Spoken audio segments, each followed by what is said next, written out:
മുൾക്കമ്പു മൗലിയിൽ കോർത്തണിഞ്ഞും ഞാങ്ങണ ചെങ്കോലായി പിടിച്ചും പരിശുദ്ധനേശു നിന്നു.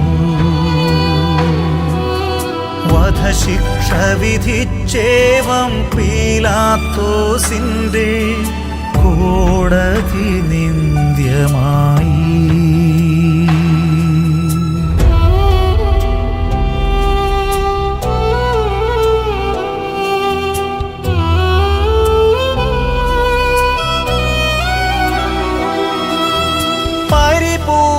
പരിപൂർണനേശുവിൻ ശിരസുയരെ നിന്നു അഭിമാനപൂരിത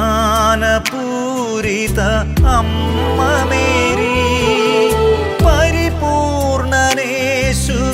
ശിരസുയരെ നിന്നു അഭിമാനപൂരിത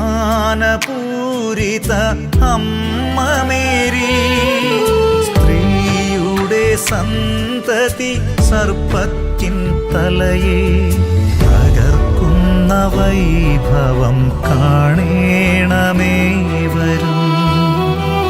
സ്ത്രീയുടെ സന്തതി സർപ്പത്തിൻ തലയെ തകർക്കുന്ന വൈഭവം കാണേണമേ വരും.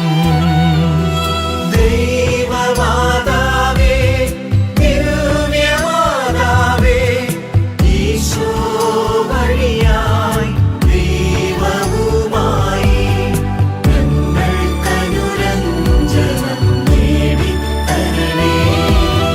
ദൈവമാതാവേ, ദിവ്യമാതാവേ, ഈശോ വഴിയായി ദൈവവുമായി ഞങ്ങൾക്കനുരഞ്ജനം നേടിത്തരണേ. ഒന്നാം സ്ഥലം, ഈശോ മിശിഹ മരണത്തിന് വിധിക്കപ്പെടുന്നു. ഈശോ മിശിഹായെ ഞങ്ങൾ അങ്ങയെ കുമ്പിട്ട് ആരാധിക്കുന്നു. എന്തുകൊണ്ടെന്നാൽ വിശുദ്ധ കുരിശിനാൽ അങ്ങ് ലോകത്തെ വീണ്ടും രക്ഷിച്ചു. യഹൂദന്മാരും റോമൻ പടയാളികളും ചേർന്ന് ഈശോയെ പിടിച്ചു കൊണ്ടുപോയതിനു ശേഷം വെള്ളിയാഴ്ച അതിരാവിലെയാണ് എൻ്റെ മകനെ ഞാൻ ഒരു നോക്ക് കാണുന്നത്. ചമ്മട്ടിയടിയേറ്റ് രക്തം വാർന്നൊലിക്കുന്ന ഈശോയെ കണ്ടപ്പോൾ എൻ്റെ ഹൃദയത്തിലൂടെ ഒരു വാൾ കടന്നു പോകുന്ന വേദനയാണ് എനിക്ക് അനുഭവപ്പെട്ടത്. എൻ്റെ കവിൾത്തടങ്ങളിലൂടെ ചുടുകണ്ണുനീർ ഒഴുകിയിറങ്ങി. പീലാത്തോസ് തന്റെ ന്യായാസനത്തിൽ നിന്ന് എന്ത് തിന്മയാണ് എൻ്റെ മകൻ ചെയ്തതെന്ന് ജനക്കൂട്ടത്തോട് ചോദിച്ചു. അക്ഷമരായ ജനക്കൂട്ടം ഒരുപോലെ ആക്രോശിച്ചു, അവനെ ക്രൂശിക്കുക. അങ്ങനെ പറയരുതേ എന്ന് അവരോട് അപേക്ഷിക്കാൻ ഞാൻ ആഗ്രഹിച്ചു. എന്നാൽ അത് അങ്ങനെ തന്നെ സംഭവിക്കേണ്ടതായിരുന്നു എന്നെനിക്കറിയാമായിരുന്നു. അതിനാൽ ഞാനത് കണ്ടുകൊണ്ട് നിശബ്ദമായി കരഞ്ഞു. എൻ്റെ കർത്താവായ ഈശോയെ, അങ്ങ് മരണശിക്ഷയ്ക്ക് വിധിക്കപ്പെട്ടപ്പോൾ അങ്ങേ പ്രിയ മാതാവിനുണ്ടായ ഹൃദയവേദന എനിക്ക് സങ്കല്പിക്കാൻ പോലും പ്രയാസമാണ്.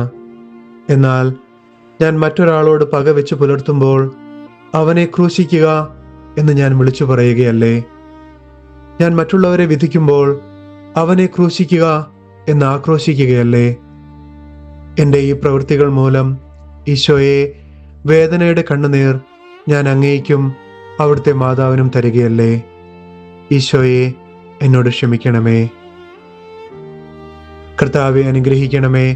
പരിശുദ്ധ ദൈവമാതാവേ, ക്രൂശിതനായ കർത്താവിൻ്റെ തിരുമുറിവുകൾ എൻ്റെ ഹൃദയത്തിൽ പതിപ്പിച്ചുറപ്പിക്കണമേ.